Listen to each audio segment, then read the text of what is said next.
Halo, perkenalkan nama saya Elisa Tarigan dengan 6705 19405, kelas 4301. Di sini saya akan membahas sedikit tentang modul 3, yaitu Optical Time Domain, Reflectometer atau TDR, dan Optical Power Meter atau OPM. Langkah baiknya kita harus mengetahui dari tujuan praktikum ini. Tujuan praktikum ini supaya kita mengetahui jenis-jenis alat ukur dari OPM atau OTDR, bagaimana caranya untuk mengukurnya, dan mengetahui bagaimana mengaplikasikannya nantinya, terus mengetahui fungsi kerjanya seperti apa, terus mengetahui fungsi mengaplikasikan OTDR dan OPM itu kepada VTTH. Pertama, apa sih OTDR itu? OTDR itu ya sebuah merupakan alat yang dapat digunakan untuk mengukur, mengevaluasi serat optik pada domain waktu. Prinsip kerjanya itu berdasarkan pada prinsip hamburan balik atau OTDR. Dalam OTDR terdapat dua hamburan, yaitu hamburan Reis-Selekin, yaitu yang menyebabkan adanya sinyal pantul balik yang itu bertitik fokus kepada pantulan. Sedangkan pantulan Fresnel itu kan udah pantulan nih, Fresnel berarti dia kayak menjurus ke pantulan aja gitu.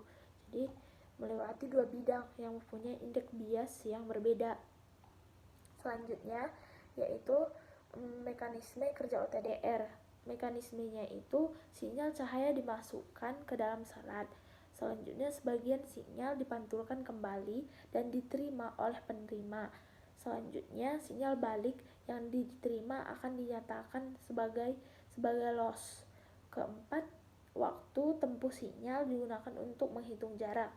Berdasarkan prinsip di atas, kita dapat menentukan jaraknya, loss, atau jaraknya itu yang hilang gitu. Terus atenuasi, refleksi, atau return. Selanjutnya kita akan mengetahui apa sih fungsi-fungsi OTDR itu. Fungsinya yang pertama itu mengukur loss persatuan panjang. Kedua, mengevaluasi sambungan dan konektor. Ketiga, fault location. Istilah pada OTDR yaitu dead zone, yaitu istilah itu dimana perubahan daya terjadi tidak secara linear.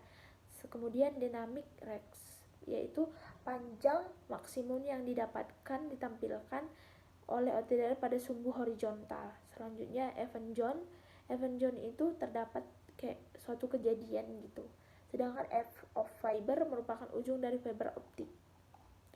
Selanjutnya kita akan mengetahui apa sih OPM, yaitu Optical Power Meter, yaitu adalah peralatan penting untuk pengukuran daya sistem komunikasi fiber optik. Kegunaannya itu OPM biasanya itu mengukur alat ukur optik yang digunakan untuk mengukur kekuatan dan mengukur panjang. Di OPM ini, Optical Power Meter dan Stability Link Score atau SLS dikemas secara terpisah, tetapi ketika digunakan bersama-sama, mereka dapat memberikan pengukuran end-to-end, yang dimana redaman optik melalui jalur optik. Gitu. Selanjutnya, kita masuki langkah-langkah yang diperlukan dalam pengukuran daya. Pertama itu, sebelum melakukan pengukuran kita melakukan kalibrasi, yaitu kayak percobaan gitu. Kita harus menguji dia aktif enggak, kayak gitu-gitu. Terus ini dilakukan pada kalibrasi pada OPM untuk mengetahui besar daya laser yang dipancarkan oleh laser Scott. Kemudian di kalibrasi ini kita menghubungkan length cord dengan power meter. Setelah itu kita nyalakan length cord untuk menembakkan laser ke power meter. Kemudian kita nanti kayak muncul gitu sebuah tampilan, yaitu pada layar power meternya. selanjutnya kita menghubungkan lens cord dengan optical fiber attenuator pada sisi input dan power meter pada sisi output. Selanjutnya kita optical fiber attenuator dipakai. Setelah itu, maka untuk mengetahui OPM-nya maka dilakukan konfigurasi yaitu end to end dan kedua loop to loop back. Selanjutnya kita melakukan langkah-langkah praktikumnya. Pertama, kita persiapkan peralatan yang dibutuhkan.